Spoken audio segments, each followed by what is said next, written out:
Growing up, I was always asked, what does your name mean? Where does it come from? And it's Arabic. It literally means word of God, sign of God, the symbol of God. There's beauty in loss, in pain, in wisdom. You can't have one without the other.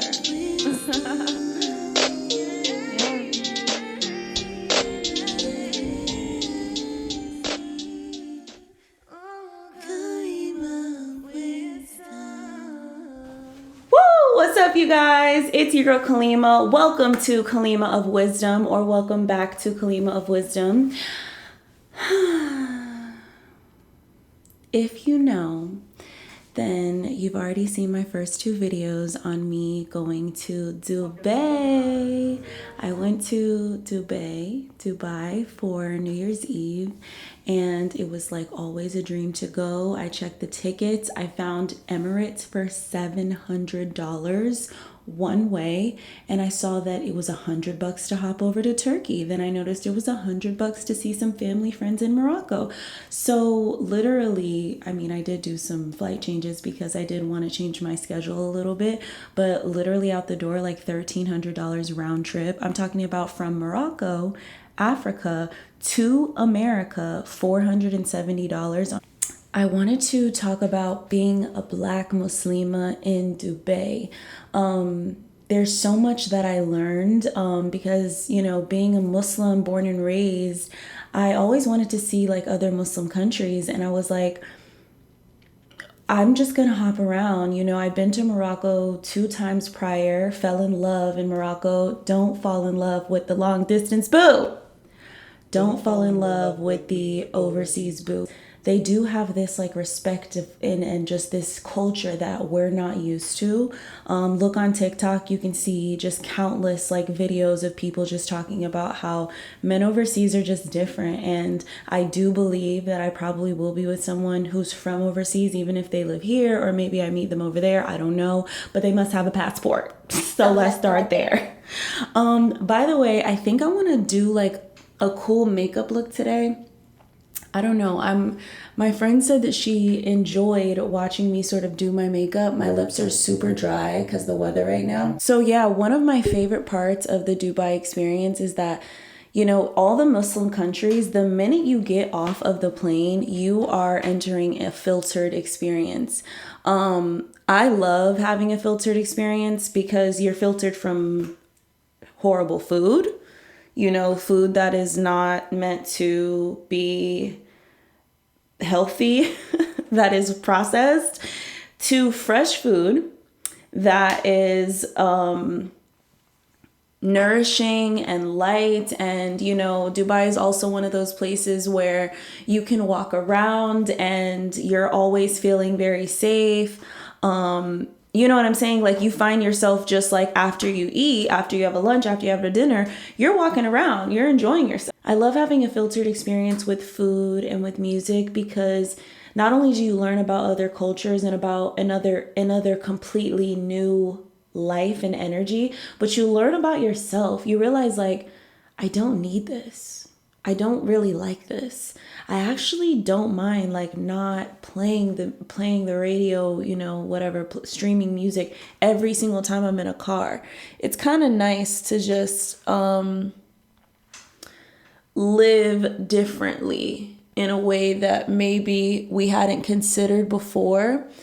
Also, you know, the fact that there's so much even just transportation. Like if you don't want to walk, there is a tram, not like a normal, you know, these, you know, obviously cities that have been around for a long time. They've got the oldest tram in the world. This is top of the line tram, like what you would probably see at your airport, going through the entire city. It goes from the airport, literally you get off the plane. If you don't want to pay for a $30 taxi, which yes, like taxis are what we used to know for Uber. Like it's still affordable. It makes sense. Okay, you're literally driving me 30 minutes, $30, that makes sense.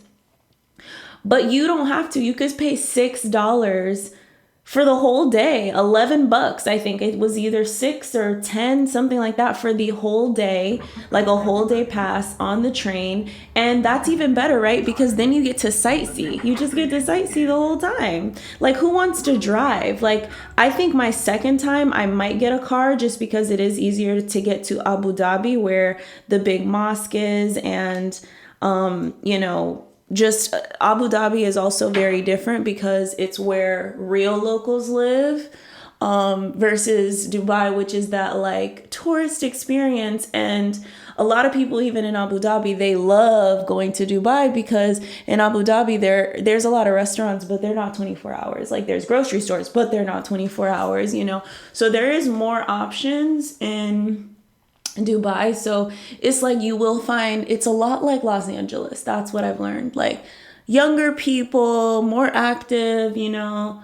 But when I tell you, like, just the construction in Dubai, like, we've heard it so many times, like, the buildings are like from the future, but like literally I've never seen a spaceship masjid. Like, straight up, this masjid, this church looked like a spaceship. And I literally broke my neck in the car. I couldn't believe, you know, some people would probably argue it's distracting, but then you think about like that diamond mosque in Iran, not diamond, but it's a bunch of crystals and it literally looks like diamonds. You know, all these extravagant mosques that are meant to bring tourists. It's meant to bring tourists around. And you know, it's meant to kind of be the talk of the town, almost more so than a place of worship. Because how in the world are you supposed to pray when the whole dang room is sparkling? Like, I don't know. I didn't see a lot of people who looked like me, and I realized that the people from Africa are immediately service workers.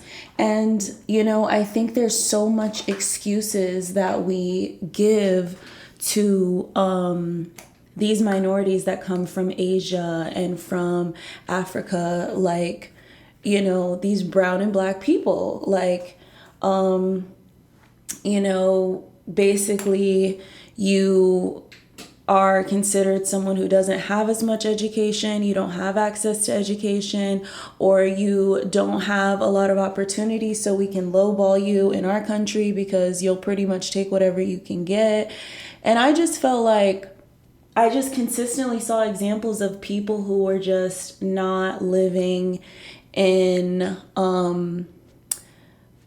a fair chance as Europeanized people. And even Indians, like, if you're Indian but you come from Britain, like, so many Indians that like, hello, how are you, da, da, da, like, immediately they're just treated like, okay, you are in a better class. So all in all, genuinely, when it comes to racism, it's not so much racism as it is nationalism. Like, where are you from? Like, immediately when people saw me, it wasn't, oh, you know, you're so beautiful, which, not to say they don't think I'm beautiful, but it wasn't like, how are you? Because, by the way, everyone in Dubai is from somewhere else. Every single person is an expat. Happy Black History Month, by the way.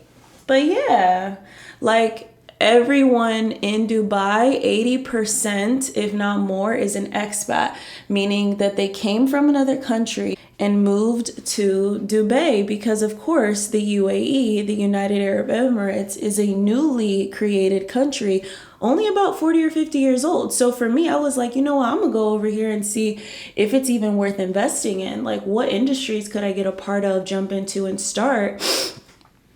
And it was, you know, crazy to sort of witness this just different classism. Like, don't get me wrong, these people from other countries, they are safe there. It's an extremely safe city. I mean, unbelievably safe city. I mean, you can literally 3 a.m., 5 a.m., there's walk downstairs, there's a 24-hour restaurant. You've seen it on my reels, you've seen it on my TikToks. Extremely affordable. You know, it's one of the only places in the world where, because there is a lower class, which they're living well, most of them are on visas, and for a visa to be sponsored in Dubai, you're not just given a visa and figure it out. You're given housing, you're given food, you're given health insurance. So the only thing they really have to worry about is, you know, what maybe the $400 extra that they get just out of pocket, which they send back to their countries, because they really do enjoy it in Dubai. Like, it's a happy place. People are very happy. It is sort of a vacation place, you know, and I always recommend that. I think everyone should visit just to see what a safe place is. I do think that when you take away guns from a country, there is an ease and a quiet and a natural and a comfortable energy that just sweeps the whole country, and it's unbelievable. Also, when I say cheap, I am talking about VIP desert rides. Okay, I am talking about picked up from your house, dropped back off at the end of the day. I'm literally talking about from 11 a.m. to 9 p.m. you're getting VIP going to the desert, which is about an hour and a half away, in a luxurious SUV. You're getting the camel ride, the henna, the dune ride to go through the desert and experience it. Photos if you want to take photos, if you want to take selfies, dancing in front of you. The list goes on, literally, and that's $50. What is $50 in America? Eggs? Yeah. So, you know, people, they keep saying, oh, you know, it's expensive. It's one of those places where it could be as expensive as you want it to be and as affordable as you want it to be, which is nowhere else in the world. There is no middle class anymore, you know, for us. It is very much like you got it or you're trying to make it, like straight up, like that's how it is. And, you know, we have good days, we have bad days, but like pretty much when when one person's experiencing something, everyone is. So, you know, that's what I mean by like, it's one of those things where it is a different level of capitalism. But, you know, when you are at the mercy of your sponsor, you are only going to make a certain amount. It's not like unless you're getting a freelance visa, which means you already kind of have connections there, you're going to be, you know, you're not going to be able to go out and just do some freelance stuff because you're full time. Like, you're working on the project that you were hired to work on. Another thing I really loved is that everything is free for females. Like, when I tell you, Dubai is catered to making sure that you enjoy yourself as a woman. It is. Things I wish I knew about Dubai before moving here, part 2. There's fireworks literally every single day. I don't even know what they're for. I don't even care, and they're honestly kind of annoying. They're so loud.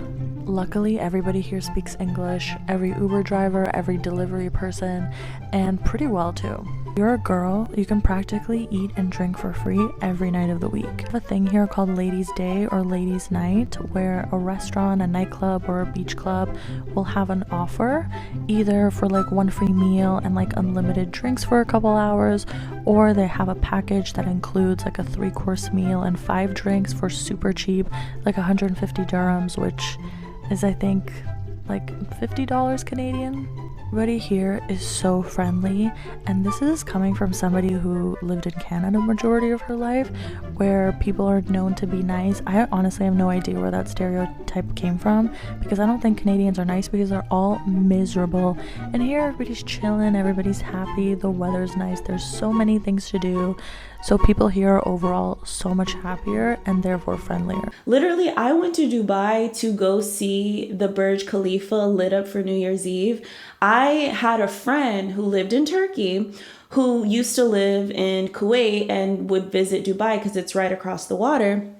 He was like, I have a friend who's a producer and he's throwing a huge party in Abu Dhabi. It's like a private VIP party. Like, you know what? I'm down for an adventure. Like, I know I came for this, but like, what if this party is like the, like, business.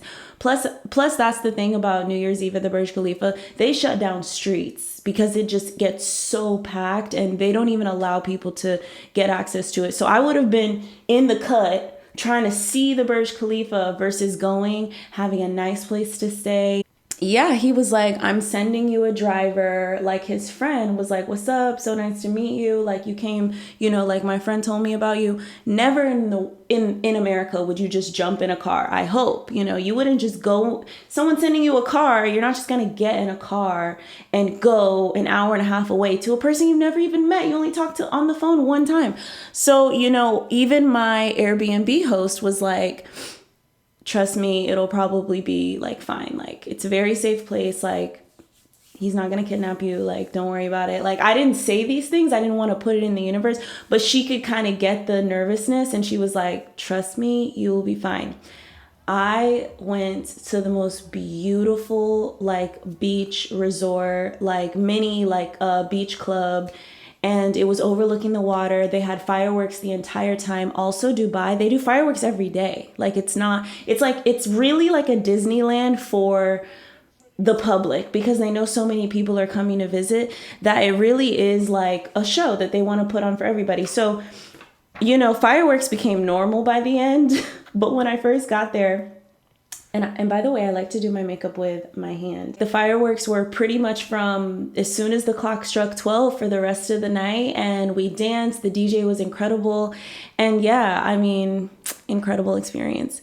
Also, people were asking, how much was your Airbnb? You can get $30 a night, $60 a night, overlooking the city, private bedroom, bathroom, Airbnbs in Dubai. Like, you could never even get that in Los Angeles. I got mine 2 months early. There was a lady who lived in a condo and she basically transformed like a size of a walk-in closet into a studio, like a little studio. Not with a kitchen because I would use her main kitchen, but basically into a bedroom with a shower. So I had a private bed and bath for $20 a night, which came to $600 for the month because I know that I said I did these 3 continents in 30 days, but it was more like 39 days because the first 30 days was in Dubai. And yeah, it was amazing. Like my view was incredible and I'm just so grateful. I was actually located in Dubai Marina. That's the thing. I feel like Dubai, like they know they don't really have a culture. So they just kind of take from other cultures, which I just don't agree with. Like they spent hundreds of millions of dollars, right, to copy the name of the Louvre to create it in Dubai. Like literally in Dubai, Europeans are God. Like they are it.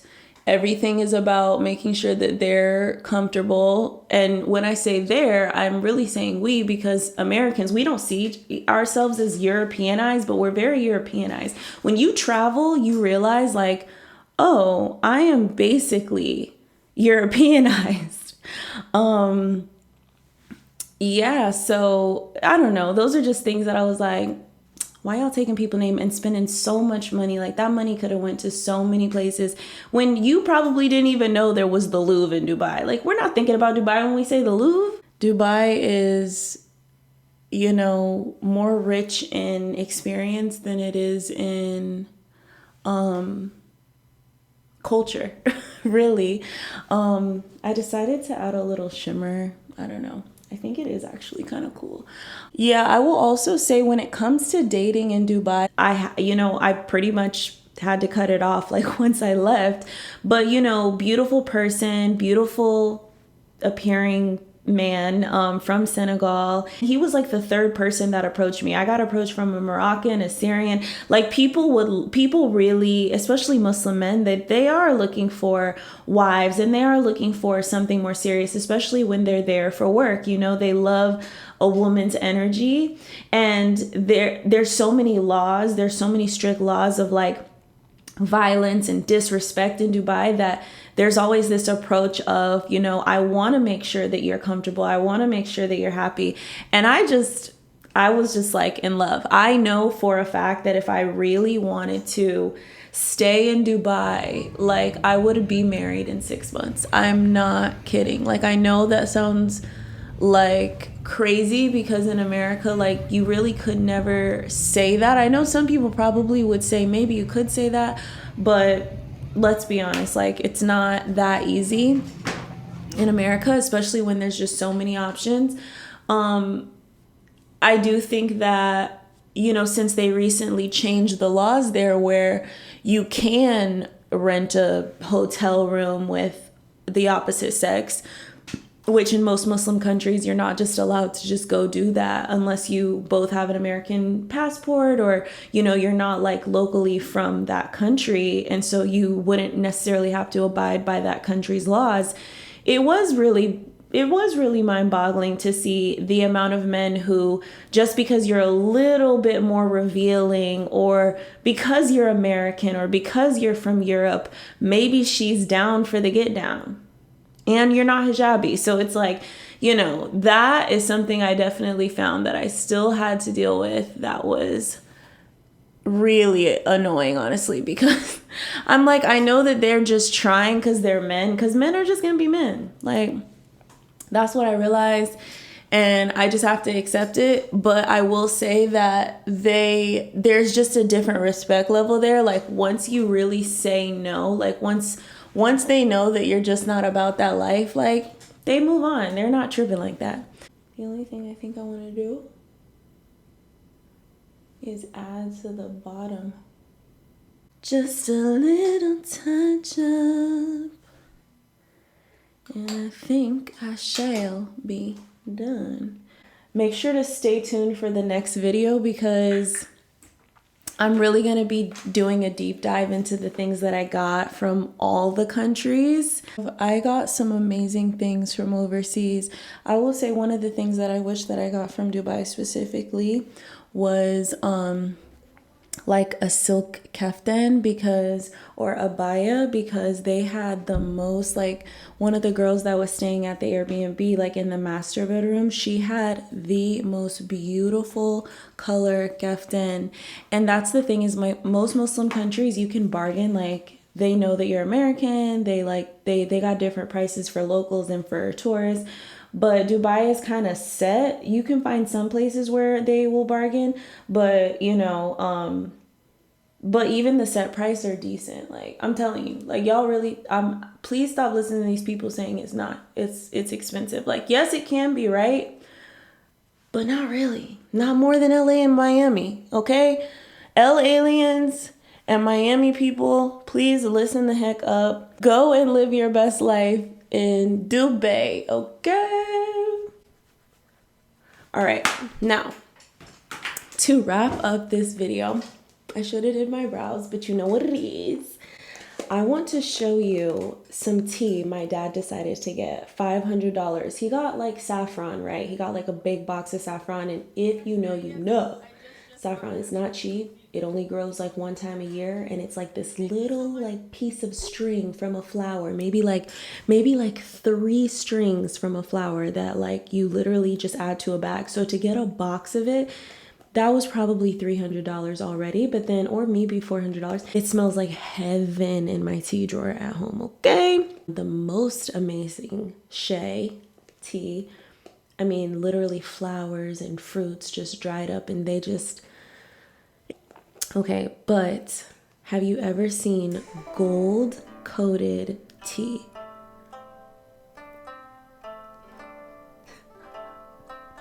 Like, I could not believe he got this. And I guess I'll just try one because, oh my God. Wow. It tastes like candy. That's crazy. Thank you guys so much for watching. I have gold all over my tongue. Thank you guys so much for watching. Please subscribe, comment, ask me questions. Tell me if there's anything that I did not mention yet. I would love to elaborate. That tea is amazing. And yeah, you guys, I have so much more coming. I went to Istanbul, Turkey. Not what you think. And then Morocco, I went to Rabat, Morocco, which was my first time going to that specific city, which is the capital of Morocco. I basically stayed in a palace, my family friend's home, and literally so much riches to share with you. Jazakallah khair, ma salama.